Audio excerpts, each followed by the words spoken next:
Namaste, Namaskaram, Vanakkam, Namo Namaha, Jai Ganesh. Please visit our website at classicalyoga.org. And if you'd like to help us, there's a donate button. Conducting your own orchestra and the symphony of the Hindu yoga, religious, spiritual, scientific lifestyle. Now, just as one could conduct a jazz orchestra or a classical orchestra, there's music in general, and there are specific genres of music. So in this podcast, we'll give some general tips on learning to conduct our own orchestra, as well as some specific tools within the Hindu yoga, religious, spiritual, scientific lifestyle. EDME, EDME, ethics, devotion, meditation, enlightenment. Enlight we're meant to be. In general, to be successful in life, why not strive to have an ethical foundation and then be fully devoted to a person, to the task at hand, then be deeply concentrated, which is the definition of meditation. And if we keep up this practice, we will achieve relative degrees of success, or we could say enlightenment.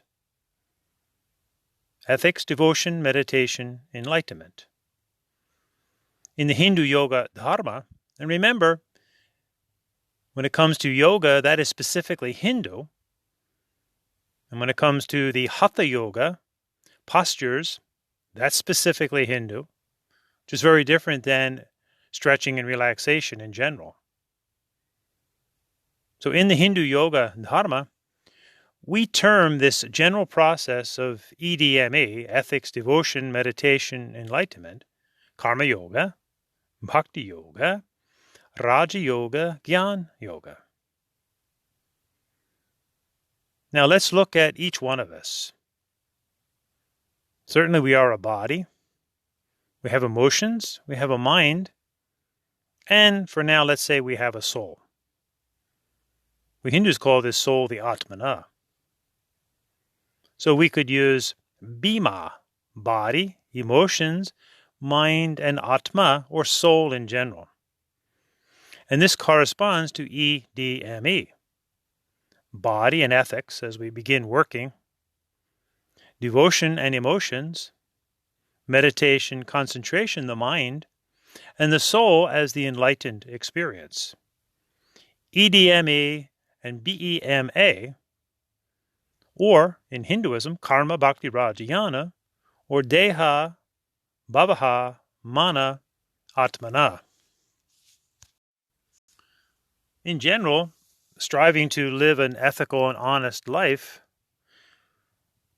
we're taking on various qualities, either consciously or just been embedded in us from youth.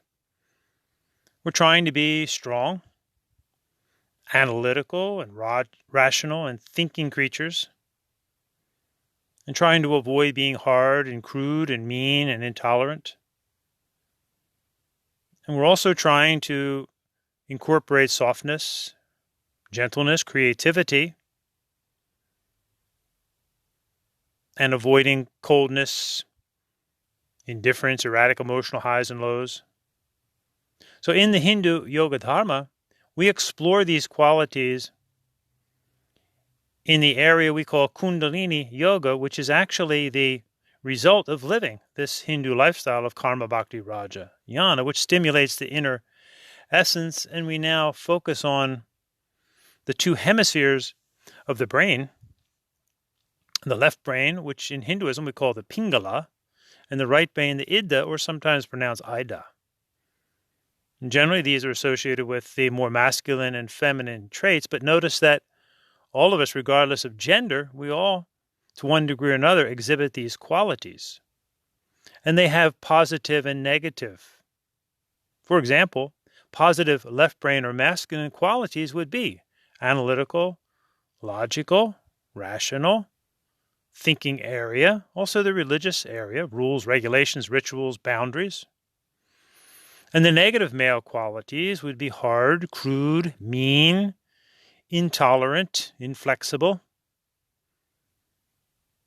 Positive right brain or feminine qualities would be soft, intuitive, gentle, creative, spontaneous, spiritual. Negative feminine qualities might be cold, indifferent, erratic emotional highs and lows, depression, anxiety. And it's clear whether we're at this moment a male or a female, we all have various degrees of both of these qualities, positive or negative. This is why in the Hindu Yoga Dharma, we venerate both the male and the female on the earth plane and the spirit plane. This is why we pray in the spirit plane, for example, to Shiva and Parvati, or Vishnu and Lakshmi, or Radha Krishna, Sitaram. And in Saivite Hinduism, we actually have an image of Ardhanarishvara, where we bring both qualities together in one body, the masculine and the feminine, half Shiva and half Parvati. In other words, consciously or unconsciously, living our life, we are trying, if we're seeking to live any type of an ethical life, to incorporate both of these positive qualities in our being and avoiding the negatives. In other words, knowing when to be analytical, logical, rational, thinking, and knowing also when to be soft, intuitive, gentle, and spiritual. This is learning to conduct the orchestra of our own being. And it's very interesting that there is something that connects the two brain hemispheres together. It's called the corpus callosum, and this develops as we age. And they've actually done studies on the brains of conductors of orchestras. And a conductor is a very special person because they are playing all of the instruments in their head. This is a right brain quality. And yet they also know all of the intricacies in the mathematics and the principles, the left brain qualities of each and every instrument. So they're bringing both elements together, the analytical, logical, rational, thinking, conducting area, and the spontaneous, joyful, musical area, left and right brain working together, which develops a strong connection or corpus callosum. And this is perhaps why people realized early on that there was to be some kind of a musical education in the school system, which somehow seems to have disappeared. Years ago, everybody had to learn to try at least play a musical instrument. And in playing a musical instrument, it's important that we learn also the analytics and how to read the music as well as play the music. Then we're balancing left and right brain together. In other words, learning to conduct our own orchestra. And if we follow this systematic pattern of ethics, devotion, meditation to enlightenment, recognizing our body, emotions, mind, and soul, we're helping to develop this balance within. And this is precisely what religion is supposed to teach, and certainly this is what we find in the mysticism and with a deeper understanding of the Hindu yoga, religious, spiritual, scientific lifestyle. It's all of those things. Now, it is when we are feeling at our best that good chances are that we have a strong balance at that moment of left and right brain. It may be a few moments in a day. It may be once in a while. Maybe just a few times in our life. But we know when we feel this intense vitality, there is a balance happening here. This is what Hindus call Kundalini Yoga. In other words, living this lifestyle of EDME, or Karma Bhakti Raja Jnana to the Hindus, helps to awaken this inner vitality, or sap, if you will. And what is sap? Sap is the juice, the nectar of a plant. This could be the reference to soma in the Vedas. It is that which is essential to life and health and vitality and vigor, sap. However, there can be a totally opposite meaning. Sap can also mean to drain by sucking. Hence a sap or sap head, which is someone who gets the life sucked out of them, to be humiliated. And it is an insult directed towards someone who is considered a weak-minded person, a sap. Totally opposite. When we're drained, in other words, when we're out of balance, living in the negative realms of left and right brain, when we're hard, crude, mean, intolerant, cold, indifferent, erratic emotional highs and lows, depression, anxiety. This is to become the opposite of vitality and vigor, but to have the life sucked out of us, to be humiliated. And a sap has another interesting definition. It means a trench, or to dig, or to undermine, to wear away the foundation of something. Very telling here. As we spend more and more time focusing on that which is negative in our lives, we drain our own vitality. So let's try a practical meditation here. And remember, when we use the English word meditation, it simply means to concentrate. We don't have to focus on anything of the religious spiritual nature at this point. Remember, EDME is simply ethics, devotion, meditation, or concentration. So close your eyes. Take a couple of gentle breaths. And remember that we are a body and a mind and emotions. That's clear. So now sitting quietly, try and think of something in the past, some situation, some place perhaps where you were, some beautiful uplifting encounter with another person that brought you tremendous joy. Try to picture that in your mind. Again, it could be a place where you were, a person you were with. See that experience. And now breathe that experience into your emotions and feel it. Feel that experience, that joyful experience. Breathe it in and let it permeate throughout your body. So clearly see what you're doing here. You're using your mind to think of a past blissful moment, a joyful moment. Picture it. Breathe it in. Feel it now with your emotions. And then let those emotions radiate through the physical body. Feel the body start to tingle and become energized. There's no hocus pocus here. This is a reality. You're using the reality of your being, your mind, your emotions, which affect the body. Breathe that in. Let that expand.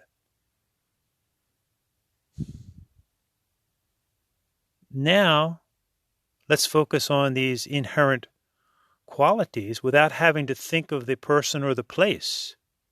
Feel that energy, that emotional feeling that flows through your physical body. And it actually makes you feel lighter as opposed to heavy and depressed. You feel light. You feel that tingling. Your mind is calm. This is a very positive way in general to using the mind to bring in a past experience of joy and bliss. Feel it through your emotions and let that emotional feeling radiate into your physical body, which at this moment feels no pain.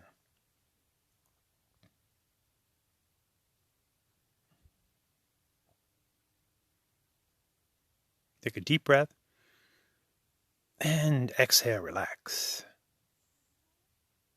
Now, if you happen to belong to one of the specific religions of the world, such as Hinduism, when we use the mental imagery, and this is one of the benefits of religion, as we have been to special holy places, perhaps the deities that we picture in our mind, we use those as a sense of joy and bliss. And perhaps those images have great symbolic significance to us. For example, as Hindus, we look at the image of Ganesha and learn all about that symbolism. His big belly, for example, reminding us to be content. So we use the mental imagery and the powerful feeling of what it is to feel contented. We start to now feel that emotionally. And then physically we feel content. We feel everything's okay in this moment. This is how, as Hindus, we specifically use mental imagery to induce a certain emotional feeling, which then radiates into the physical body. If you belong to one of the other religions of the world, you may use this imagery also. But it's important to understand what we're doing here. We can do this just in general. You can imagine perhaps that you're back in, perhaps, or on a beach in Hawaii, and bring in that visual experience. Feel it in your emotions. Feel it through your body. You may feel waves of pleasure flow through your physical body. But then, if you happen to be following one of the religions, you can use some of the imagery that's specific to your religion. Again, see what we're doing? We're trying to learn how to conduct the orchestra of who we are in general, and also our specific aspirations in life, our specific inspirations, our chosen fields of study, religion perhaps. Now, coming out from this experience, let's just think for a moment. If we spend our days dwelling on all of the negative things that have happened in our life, they're going to do the same thing. They're going to affect the emotions. They're actually going to affect how we feel in the body. Doctors often say stress kills. The mind and the emotions affect the feeling of the physical body. And we all have had negative experiences, and we've all thought about them. But let's look at how illogical it is to keep thinking about that which is basically gone in the past. Keep blaming others, keep thinking about negative thoughts. Sooner or later, we all have to take control of our life, no matter what we have done or what has been done to us in the past. That's over, and we have to get over it. So let's look at how illogical it is to keep thinking of those negative things. Think if you had a bottle of poison on the shelf. Would you drink that poison? You know what that's going to do to your physical body. You have the choice to not drink it. All of those experiences in the past, they are gone. We only hold on to them if we choose to. Why hold on to that poison? Why drink in that negativity, which we're going to feel in our emotions, and it's going to affect our physical health as well? So we don't want to be SAP in this sense. We'll make an acronym. We don't want to be silly and pathetic by constantly dwelling on the negativity of the past. However, this does not mean that we do not recognize negativity or when things go wrong. For example, we don't want to be spiritual and not practical.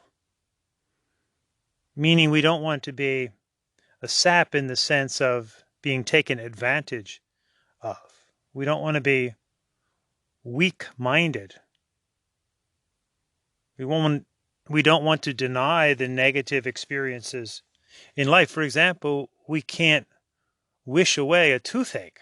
We have to be very practical about that and realize something has to be done. So when there are negative encounters, we have to face them.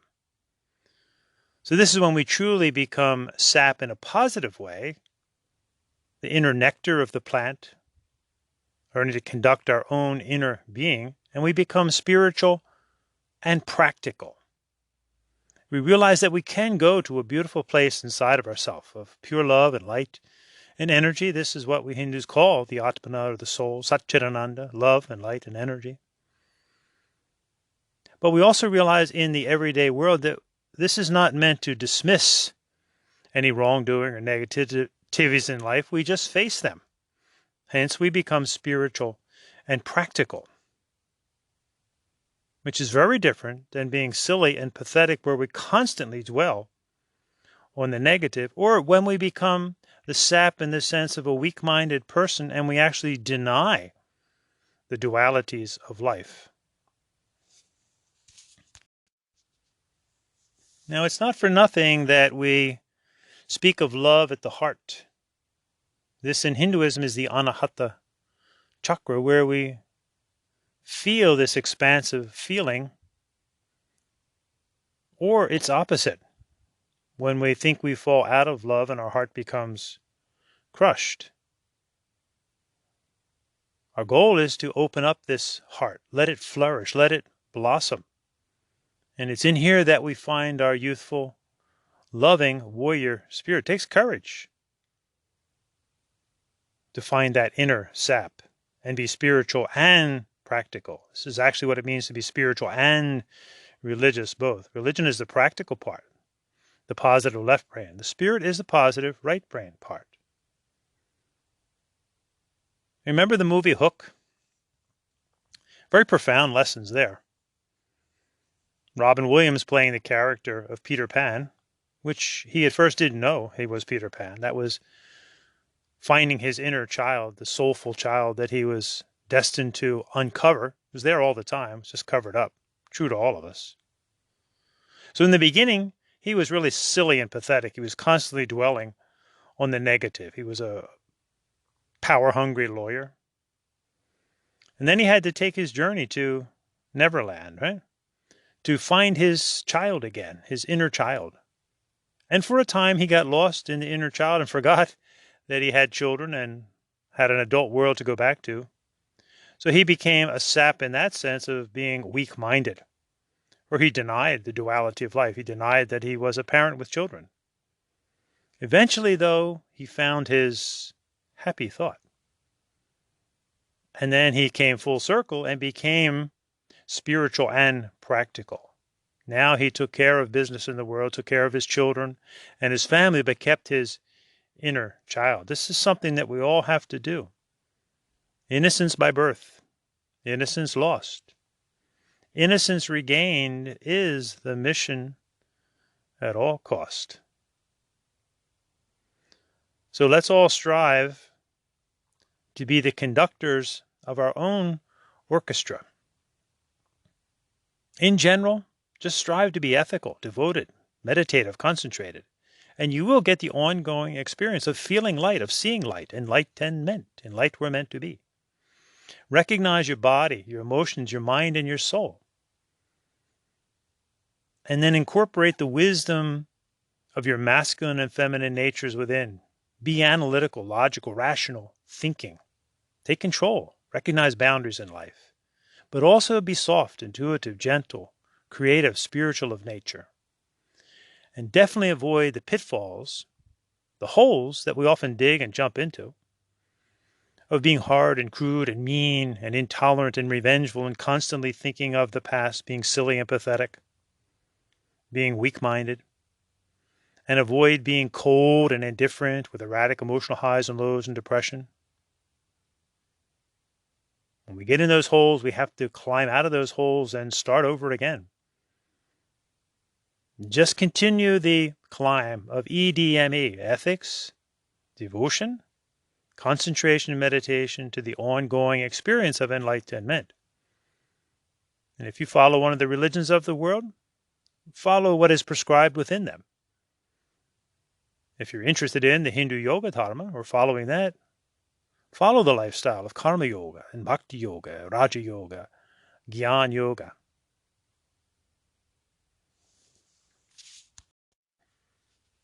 Enjoy the music of life. Play it. Experience it. Conduct it. And you'll find that inner joy and love and light and energy and peace. Om Shanti, Shanti, Shanti. P.S. Prajna Samadhi. And speaking of peaceful beings, let's take a lesson from the trees. And in the Hatha Yoga of Hinduism, and remember, it's honorable to recognize the specifics of a religion. In Hatha Yoga are specifically Hindu devotional postures we learn from nature and from various Hindu spirit beings such as Shiva and Vishnu, hence the term Hatha Yoga. When we look at the tree, we call it Vrikshasana. And you can stand in tree pose, which means simply standing on one leg, balancing. And the tree is a vivid reminder of this religious spiritual process in general and the Hindu yoga religion specifically. The fully mature tree has several things going on simultaneously: roots, tree trunk, branches, leaves, flowers, fruit. We liken this to the classic ongoing lifestyle of karma yoga roots, the ethical roots of our life. The tree's trunks reaching up in a prayerful position, so to speak, Bhakti Yoga. Branching out to the flowering, the royal Raja state of contemplation, Raja Yoga, and the many aspects of Raja Yoga. The two hemispheres of the brain we discussed, to the final fruit of enlightenment. And if the tree continues this process year after year, it develops into a fully mature, fruit-giving tree, giving its fruits freely to all. Again, why religions freely give their teachings. And importantly, what we don't see is what's happening on the inside of that tree. This growth process is developing the inner sap, the inner essence. We too, as we live this lifestyle in general of ethical roots, being devoted, being concentrated to the ongoing fruit of enlightenment, if you will, we are developing the inner character, the development of the inner spirit, the Atmana. Om Shanti, Shanti, Shanti.